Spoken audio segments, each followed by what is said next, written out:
කතාවට ආවතින් ඔයා අද මාගෙම කරගන්නද රහසක් කියලා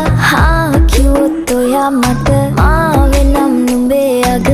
රැජිනිය සදහට මං දෙවරක් නොහිතා සැරෙන් සැරේ කෝලෙන් බල බලා ඇසේ අස්සෙන් බොරුවට එපා වගේ හිඳින්න එපා රවන්න එපා ටිකෙන් ටිකේ ආලෙන් පුරවලා හිතේ හිස්තැන් නුඹ මට හිතක් වටින කෙනා නිසා චුට්ටක් කතාවට ආවොතින් ඔයා අද මාගෙම කරගන්නද රහසක් කියලා